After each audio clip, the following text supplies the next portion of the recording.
Welcome to the Active Travel Adventures podcast. I'm your host, Kit Parks, and today I've got a super special interview for you. Not only is our guest Brad charming and effervescent, and you just want to be his best friend, we're going to an amazing country, Iceland, which I've been blessed to see myself. It was great fun reliving some of my experiences there, but also we dig deep. Brad and his husband, Fred, are going through some serious health challenges. So we also talk about the importance of seizing the day and how important it was. Because when they were in Iceland, they didn't realize COVID was coming. They didn't realize that Fred was going to get seriously ill. And so they're so grateful that they took the time, saved the money to go on the trip. So we talk a lot about the importance of seizing the day and not waiting for the things that are important to you. We also talk about the difference between being scared and being afraid. And there is a difference, and I thought that was an interesting segment, too, towards the latter part. I thoroughly enjoyed this conversation, and I hope you do, too. So let's get started.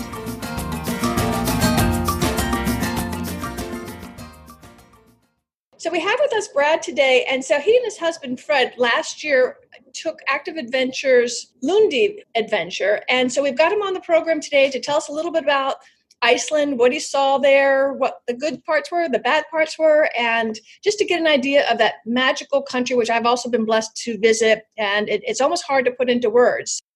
Welcome to the program, Brad. Thanks for coming on the show. Thanks, Kit. Thanks for having me. Before we get started, can you tell us a little bit of how you got into adventure travel? Oh my gosh, how did I get into adventure travel? I think actually doing volunteer stuff for nonprofits. I did a vaccine ride, AIDS vaccine ride back in like 2000, and we went from Fairbanks to Anchorage. And I've been on a bicycle before, but not for a century, a couple of days. And I did that with folks who kind of roped me into it. So I guess it was the need for affiliation and some sort of challenge. I like physical stuff, even on vacations that are to places to relax. We did a wedding vacation trip, one of those destination wedding things where you go with some friends who plan this wedding. Oh my gosh. Well, we did, and upsides and downsides, right? You go to this beautiful compound, but the first thing I wanted to do was get off the compound. So I've always wanted, when we vacate, to do more physical stuff, like if there's hiking or biking or some sort of kayaking or something that gets you out. And so I think it was that trip. And then I did a volunteer gig with Habitat for Humanity. I don't know if you're familiar with them, but they do global builds. And I did a global build in Cambodia right after the market. Yeah, well, it was an upside and a downside, kind of a response to a situation in 2008 after our economy, and I think globally the economy kind of imploded. I had no work, but I had all these miles on my airline frequent flyer. So I'm like, all right, what to do? So I volunteered with Habitat and spent the month in Phnom Penh, Cambodia doing a build, and it was amazing. So I like traveling and going places I've never been. And so Iceland was on our short list. We had some friends who, after their wedding, went there for a honeymoon. So we had just had all these people who had gone. And though, yes, you precluded, it's expensive. You get what you pay for, right? You get what you pay for.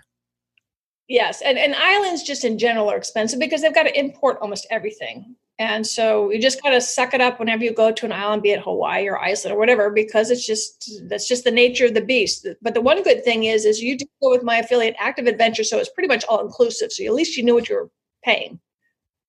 I had traveled with them before, and I also knew it was a high quality, well done trip. So that was what cemented going to Iceland with Active. Mm-hmm. What was the other trip you did? I did a New Zealand trip with them, years and years ago. Yeah, I did the South Island and part of their North Island tour. It was amazing. It still ranks as my favorite trip ever. I just looked.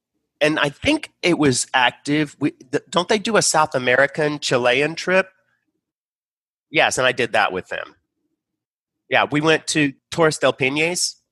Oh my gosh. I've not been there yet. That's on my list. Girl, you got to do that. That was amazing too. Well, I'm retired now, so I can. I now have the time. I've sold my business this year, so I am officially, and if those that don't know it, I sold my house this week, and I'm a vagabond, so I'm homeless, and I love it. Cool. Well, let's get on to Iceland. It is as we alluded to, just an incredible country, and the landscape is what struck me. What was your first impression when you saw how the land itself, it just belches and burps and steams? And tell me about some of the landscape things that you saw. Gosh, it's a geologist's Disneyland, isn't it? It's kind of like everything about that. Geysers, waterfalls, and every 5 minutes you see something. The flora and the fauna going to the cave dwelling folks, the Ring of Fire that's just outside of Reykjavik. Yeah, the landscape's stunning. It's just so vast and how should we say it? Stark, I want to say. And it's immediate. It's right there in front of you. There's no escaping it. Even when you're in downtown Reykjavik, right, you look up and there's just what surrounds you. So that's the amazing part, right? And just the whole geophysical part too, about how they get all their power from geothermal. And it's just kind of amazing technically to see. Yeah, now I was there. I went to go see the Northern Lights, and I was like, everybody's got their windows open, but their electricity is free because they've got all that volcanic gases underneath the soil. So it just comes up and it gets actually too hot in the home. So they just open the windows and they love the fresh air, just like a lot of Europeans. Absolutely. Right. And how popular the pools are and the baths and those, because they're all geothermal, right? And the Northern Lights, that's worth the price of admission just there. If you get a chance to see that phenomena in your human experience, you need to do it.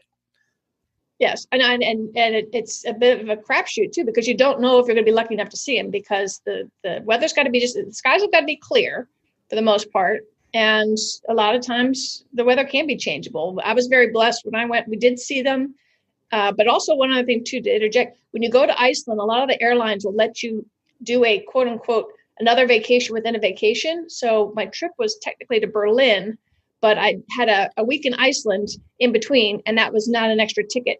It was virtually my going to and coming back from Berlin, which was cool. And the people on the plane that were heading back home to the U.S., the week that I was in Berlin, saw spectacular lights. I saw their photos like, oh my God, I thought I saw great. What they saw was otherworldly.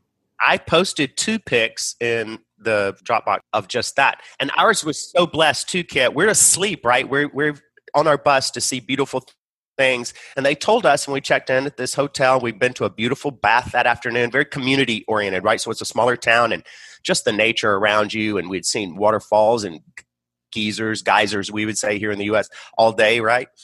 And when we get here and at night, we check in, we're exhausted. And they go, well, it could be good tonight to see the aurora.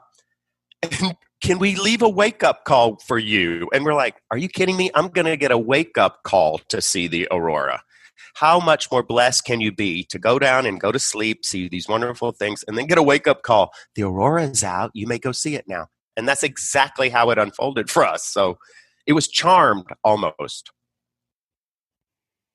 Wow, that's nice. Yeah, my sister Terry and I did a non-tour. And so you signed up for the bus and you'd get up and you'd drive out in the middle of the night and you're hoping that you'll see those. This was not that. So that's pretty good. They did the checking for you and then woke you up. They brought coffee out. It was ridiculous. Oh, no, that's the way to do it. You did a lot of high class. So you come into Reykjavik. Let's talk a little bit about Reykjavik. And I took the bus into town, and then Reykjavik's a very small community. Yeah. And it's kind of cool. Tell us a little bit about that, what your experience is there. Oh my gosh, it is in a very welcoming community. You know, being with my husband there, that was another piece that made it feel even that. To have just LGBTQ folks be openly welcomed, that was great right off the bat, right? So you don't feel like you have to have your little antenna up around stuff. So that was good. And then it's so compact, right? And walkable, which is also very nice. So you don't need a car. You don't even really need Uber or anything like that. We walked to, I don't remember the name, but you know, a museum where they have that little ice castle thing inside of it. Anyway, we walked there from our hotel. It was wonderful. Yeah, the whole downtown is walkable. We actually stayed at an Airbnb outside of town just to try to keep the cost down. And the bus system is great too. So they've got it figured out. Like I said, it's much easier when everything's arranged for you on some of these trips, particularly these expensive trips like Iceland. I want to go back to, too, we were talking about how the land is alive. And the reason for that is the tectonic plates meet there. And I don't know if you did on your trip, but I was able to stand on one continent and another just by splitting my legs. And it's just really cool. Just the whole land is cool. And also it's not so cold, even though you're just south of the Arctic Circle, because the Gulf Stream goes right there. Thank you, Gulf Stream. Absolutely. Yes, I know. It just makes the weather is not, you think it's going to be awful. I was like, this isn't bad at all. No. It actually reminded me a lot of the Netherlands or kind of the Ireland, because the weather changes, at least when we were there in September, it could be sunny and then the rain would come up and then that would go. And it was a mixed bag of stuff. But your part about the tectonic plates, that's amazing too. And the history that went with that, I remember the part of the trip where we're coming up to where a lot of the tribes would come for the communal meeting place of the folks who live there, right? So there they are trying to survive on this island, and how they met out justice. But they also used the two walls of the moving plates and stood down in them because it created such a wonderful echo that everyone could hear. And I thought that was just amazingly practical. And to stand in the space that's been kind of occupied by humankind, not to make that honorific, but it's humbling. Well, that's one good thing, because you did have tour guides, and I think I saw, it might have been your review, you had Joe as well, who I had in New Zealand. She's awesome. JoJo? Wonderful. But they know the stuff to tell you. They bring history alive for you, and they teach you about the flora and the fauna. Tell us a little bit about your guides and what was going on there. Tom was awesome because he lived there, right, and was from there, and was raising a son there. So he knew not only the history, and I think he was a geologist by training. So he was so great just to have. And then Joe's is so just wonderful as well, knowing the ins and outs. Yeah, and Joe's very chill, and she cooked a lot of our meals, and they also let us go off itinerary when they saw that we were very strong hikers, and so if we finished early, we went and did other things that weren't even part of the trip. And, speaking of Iceland and weird weather, the weather changes your plans.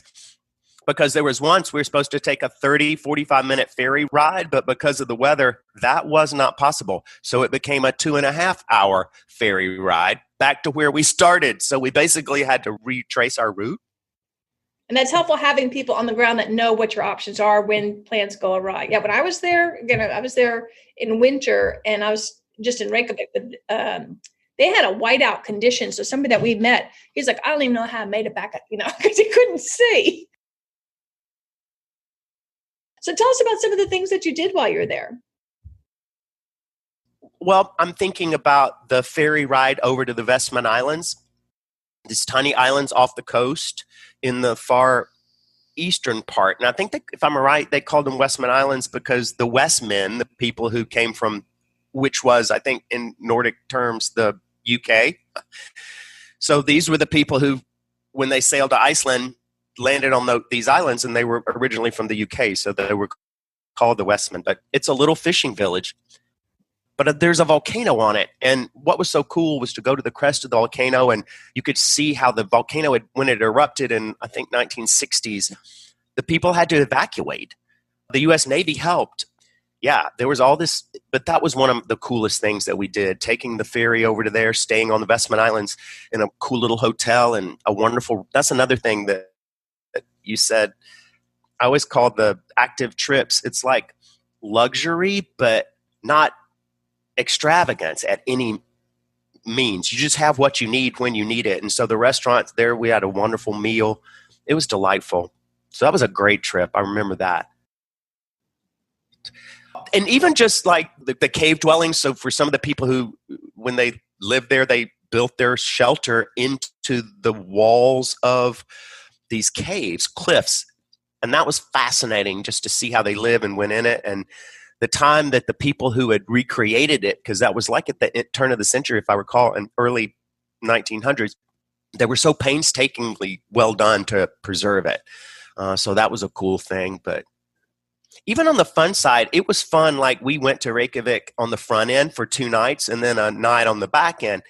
What a cool, fun town. I just remember, finding cool little gastropubs to fall into and Yeah, it was just great. I enjoyed it. There was this little gastro pub not far from our hotel, and we could just walk there, and they would have like little tapas plates and all kinds of beer, and Fred loved beer, so it was a wonderful, wonderful experience. And I thought it was really funny too because the language is very, very challenging. Oh my goodness. I usually try to learn a few of the polite phrases before I go anywhere. They have so many consonants and not enough vowels. I couldn't even say the towns. And so I said, well, I like to meet locals. So how am I going to do that? So I looked at Meetup, and they had a practice your English meetup. So I write the host. I said, hey, would you like to practice with a native speaker? And so she said, sure. So they had a special meetup just for my sister and I. They spoke better English than we did. Their English is perfect. So if you're worried about not being able to don't worry about it, because everybody there has perfect English. So even if you can't read it, from child to senior all knows how to speak English. There was no problem getting around. So if you're uncomfortable in quote unquote foreign countries, this one's a very easy one to get by on. I didn't have any issues whatsoever. Now, I know you were going to ask about the not so fun things, and one just popped into my mind. So can I share that before I forget it? Of course. To me, and it's the problem, the good problem to have for Iceland is that because it's so beautiful, a lot of freaking people go there. So there's tons of big ass buses filled with people from countries all over the world crowding and pushing at you to also see the geyser. So you got to get out of that. What do they call it? The Ring of Fire that's so popular right outside of Reykjavik. You got to get out of that, or it can be kind of almost Disney-like in a way that's kind of disconcerting if you love nature to see that how it's been Disney. And it's not. I mean, it's if this were in America, can you only imagine what we would do to that natural resource? It would be, yeah. Don't get me started. But still. And there's more hot spring lagoons than the Blue Lagoon. Instead of the Blue Lagoon, Terry and I went to the Secret Lagoon. Yeah, we didn't go to the Blue Lagoon either. And I loved it because the ones we went to were in some of the small towns that we saw along the way. And that was delightful because you're there with locals. And you could get a sense of how it was a family thing. Little kids on, pool noodles. You're like, this is what this is. It's where the community came after work or on the weekend to hang out. You did some kayaking too, didn't you? We did. OMG. Did you see one of the pictures I posted? It looks like a cathedral. There was a huge iceberg in this lagoon. We kayaked. It was a wonderful trip, but you take kayaks and you launch into a tidal lagoon, which in Iceland means they're icebergs because there's a glacier at the end of stunning just to see that, right? But one of the icebergs through erosion and rain had a little cave, and you could kayak into this in the blue. Tiffany wishes their box could be that blue. It was amazing, the colors and and to know that in a few weeks or months is going to be gone, right? That's something that's gone now. So yeah, that kayaking was amazing. And I saw that there was an option to do some glacier hiking with crampons. Did you do that while you were there? Yes. And we were fortunate too. We had cramped before. I did it in New Zealand in the Southern Alps. We cramped a lot and hiked on glaciers, and Fred and I on a cruise did that in Alaska. So we had both done that before, and that was awesome to do. Yeah, and it's an experience. It's a physical experience, but I would recommend it. And also, they don't know because glaciers change every day. So when they take you out, it's all brand new glacier for them too. Totally. No, that's cool. Yes, very much. And one of the things that this is a kind of a tip in the hat for Tom, he knew because, as I said, this is a mix of the bad things. That was a very popular excursion. And so there was a queue almost to get in line to go on the path that went to the glacier. But Tom knew to take the path least taken, so we took another route. It was to a lower point, but the views were amazing. And we could see those folks taking the other route right? So that's another tip in the hat of active, because Tom, having lived there, right, he knew it's like, no, there's another way to get there. Good, yeah. Oh, I found that too, that they would find all these little hidden gems that weren't part of the tourist trap areas. And you saw a lot of waterfalls. Tell us about what that was like. One of them was man-made. Honey, they got some waterfalls. So if you don't like waterfalls, you need to stay away from Iceland, because you're not going to be happy. If they freak you out or whatever, you don't want to go to Iceland, because they're everywhere. As you pointed out, it's two falls coming together, and they are beautiful, and you can walk behind them, just see them untamed. And as you said, man-made, see them diverted. It's, yeah, some smart folks in how they harness all of that natural energy, but yet leave the beauty of it and the power of it. It's just stunning to see. Makes me want to go back and go on the north part of the island, since we were on the south part of the island, even though we did go west to east along the entire southern coast. But it makes me want to go back and do the northern coast. Yeah, just reviewing, getting ready for the show. I was like, oh, I want to go back. It was so pretty. And I'd love to go in the summer when I could do some camping. And they actually do an extension of the tour you were on, where you're not camping, you're going to the mountain huts. And I'll put links to that in the show notes, and some notes of the show notes about those that want to go further into the country on that. But you did do a fair amount of walking and hiking. Can you tell us a little bit about that? Again, I think I'm going back. The best part, I remember that was on the Westman Islands, because we took our van up to a point where we would go, and there was a you could see it when we were coming in on the ferry, this massive grass-covered hill where sheep would be, but the sheep were in another pasture at that time, but you could follow their paths. And it was very intimidating as well, because, there's sheer cliffs on the edge, and the sheep are much more sure-footed than we are as humans. So their paths would go, in my movie, precariously close. Perhaps I have a touch of vertigo. But yet it was also, there were fences there. But yet that was so powerful, that walking around there and seeing the ocean all around you, and you could see the mountains on the main island. So being off the coast with that view back, and that hike was awesome. And then you've got this delightful little fishing village there after you've had that hike, right, where you can get a delicious coffee and fresh fish. Yeah, it was great. That was an awesome hike. Speaking of the fish, did you try, I think it's a better name than rotted shark, but something along that nature? No, that's... No, I didn't either. But it is some kind of, at the end of winter, when they were running out of food, they would eat this like putrid shark that was about finished. Do you know anything about that? Yes, and they wouldn't have if they didn't have to. So therefore, to look at a day when you don't have to, and then folks are eating it, I think that the people back in time would look at us and go, WTF, what are you doing? Why are you even doing that? There's no reason to do that. Yeah, I saw no reason to, and no one even pushed it onto us. It was never even like, here, you must try. It was never even anything close to that. I don't even remember seeing it on the menu. You had to look for it, but I'd read about it when I was doing some research before I went over. That would be like somebody coming to Atlanta. I live here in Georgia. That'd be like coming down here and somebody say, I want to eat chitlins or chitterlings. I'd be like, no, you don't, A. And B, I don't think I could find them for you. And no, you don't want to eat that. That's a great analogy. People ate them because they had to, not because they wanted to. They ate them because they had to. Right, exactly. Tell us about the food that you ate. Oh, gosh.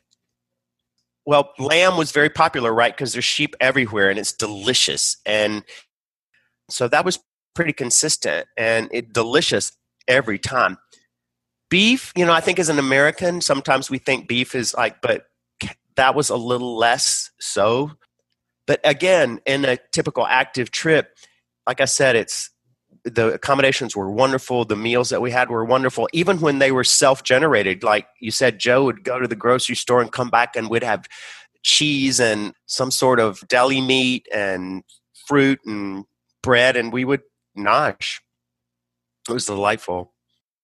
Yeah, and snacks, and it was always felt like for on that trip for us that it would be after a day of hiking. And some of the hikes were, some of them are longer than others and some of them are short, but it's a series of short hikes. So it can be taxing either way. And you get back and then get kind of settled in, and it would always be then that we would have some nice, smaller, and everything's kind of, I appreciate Active not taking you to the bigger, I want to say that they're not big, but they're quite, accommodating, but it's not I think you said, the touristy places. It's off that path and it's nice. I remember when we got back, I think it was the Tongariro Crossing, which is our longest hike in New Zealand. And because it was a one-way hike, the bus driver had come to meet us there, and he met us with a cooler of beer, like, "Oh, thank you, Lord." That was so nice to have cold beer at the end of the trip, because that was a long hike. So that was a nice bonus there. Let's talk a little bit about wildlife. Did you get to see any puffins? Oh, yes. We saw on the Bestman Islands. We did. Oh, cool. Tell us about it. Yeah, we went to they have like a rescue place for them there. And you could see them. It was kind of SeaWorld-ish in the sense that they're rescuing them. So they have some that they're kind of attending in their little hospital or clinic. And so you could see them mending and swimming around, and they're quite personalities. I kind of liked showing off. It was nice. It was fun. Those and the sheep and the caribou. Right? Didn't we see caribou? Seems like we did. Yeah, I didn't see a whole lot. Well, of course, I was there in winter when you wouldn't, and I was in because it was just where we could get by bus and all that. I was by nature in the touristy areas. And I think the puffins, too, are seasonal, so they're not there year-round. So the fact that they have a rehab place allows you to see them, which is cool. And what about the weather? So you were there in September. Was that a good time to go? I know they run the trip from May through September. For us, it was. Well, for us, it was literal. It was the only time we could go. So it was that. I thought it was great. Yeah, it rained, but you're in Iceland. And so we kind of expected that. And like you said, it's an island. So my experience of islands is their weather patterns can change. So you got to be ready for that. So that's a typical, I think, active trip or hike, bike, kayak trip is dress in layers, have things that are water repellent. On the outside, if you get hot, you take it off, it's that kind of thing. So one of my mantras of a mentor of mine is there's no such thing as bad weather. There's just bad equipment choices. That was my mom, because I was like, Mom, I hate the cold, because you just don't have the right clothes. Exactly. It's no bad weather. You just didn't make the right choices to go out in it. And so I felt like we were prepared from actually some of the other active trips that we had taken to New Zealand and Patagonia. So that helped. We had the stuff. Was there anything you wish you'd brought that you didn't bring? It would rain sometimes. But it was never freezing cold. But you wanted gloves. You wanted the ear things from time to time. But then you would take it off.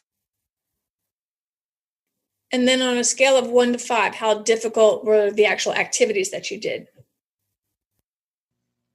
It's hard to average them out because on an average, I would say they were like a 2 or a 3, moderate. It never got past moderate until you did some of the crampon on a glacier. So if you've never really done that, that can be disconcerting. And it's not really the strenuous of the physicality. It's more that I think the feeling or insecurity of walking on ice in a way that you've not had to walk before. So that could, I think, bump it up to like a 4 for people. But I never felt like, oh my God, I can't physically go on. No. And what you're alluding to at the crampons, from what I remember, your instinct when you're on ice is to kind of go sideways. But when you're crampon, you're pointing your feet straight down and you go one foot in front of the other. And you're like, this does not feel normal, but that's how you're supposed to do it. And the guides are wonderful, and they take you to also the places where the people who are doing the excursions are also well educated and know. So he imitated, I would call it a Wild West cowboy, kind of walking in this little very deliberate manner, smashing his foot down really hard with each step. He goes, that's how you want to walk. You want to walk like a cowboy. I found it thrilling. And we found ice caves we got to climb through. That was magical. And that was one of the highlights of my trip. Totally. I agree. And looking down and seeing the water and listening as well. So you can hear that it's moving, right? Because like you pointed out, glaciers move constantly. So you're standing on something that's moving. And all along, I think Iceland is a place you get that notion as a human, how insignificant we really are in terms of the entire creative earth and all the creatures that are on it. We have this sense that we as people have dominion over it. But when you're in Iceland, you can look at nature and go, you know what? Nature could just spit us out and be fine and move on, just fine and dandy without us here. And you get a sense of that, how insignificant really we are. Tell us some of your go-to stories when people ask you about your trip. Anything in particular funny or say, let me tell you.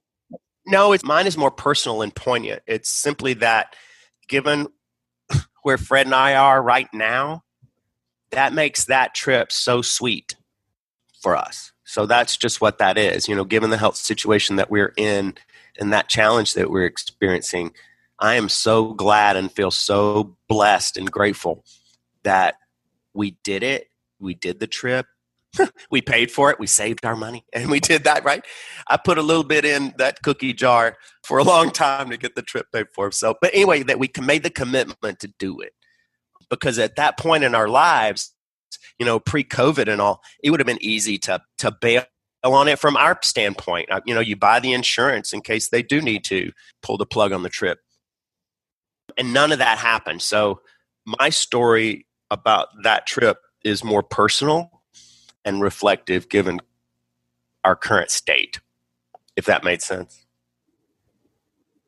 And for those that don't realize it, his husband is having some health issues, some serious health issues. So this was your most recent major trip before finding out about the illness. So I'm telling you out there, take the trips now. Take your trips now.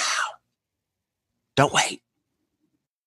Right. And Active does have, particularly with all that's going on with COVID, they have a new Active, they've always had Active Assurance, but now they're so flexible. So you can book it, have something to look forward to, and then as short as 30 days in advance, say, no, I'm not comfortable yet. I'm not going. And you can move your deposit to a different trip. You can put it on a different year even. So they want you to be comfortable. And it's so important now, particularly with what's going on in the world, that you have something to look forward to. Amen. I got an email today from a listener saying, I'm just so depressed. I just have nothing to look forward to. I said, go book something. Then you have something. And like you said, put money in the penny jar. We're not going out to eat so much. Should have more money for travel. That's right. You'll put money down on a skirt, but you won't on a trip. That'll make no sense. I'm exactly the opposite. I am frugal, but man, when it comes to travel, that's where I put my money. Amen. I want experiences in life. I don't want any more stuff. In fact, like I said, I'm living in a van now, so that's about as minimal as I think I'll I love that. What a wonderful exercise that must have been, just the downsizing just to do. I bet that was cleansing. It's hard, but it's freeing in the things that you really wanted to get rid of, but you felt guilty. But now you don't feel guilty because is it worth paying for storage? No, off it goes to charity. And that was good. And I know that my car went to a family that needed a car to get to work. And, so it was, I didn't sell anything because I didn't want people coming to the house. So I just donated everything I didn't want. And that was also nice. It felt good. We digress.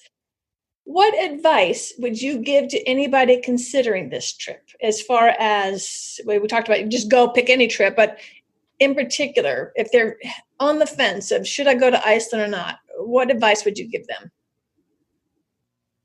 I would definitely say if you're on the fence to go or not go, to find reasons to go, but also be patient. It's not America, right? If you're coming from the U.S., I have U.S.-centric lenses, and I think that's one of the things that it challenges us as Americans. You go in and you expect things to kind of unfold. So be patient in the airport. It doesn't work like it works in the States. Allow yourself plenty of time. So put your patient hat on. Just to get through the airport, right? And the security, things queue up. If you're used to your status may not get you anywhere there.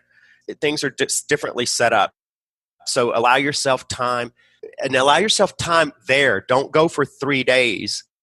Go for the 8 or 12, because that will give you more time to chill and be there. And you won't try to take that check the things off of your list mentality into seeing Iceland, because that's kind of antithetical to what Iceland's all about anyway.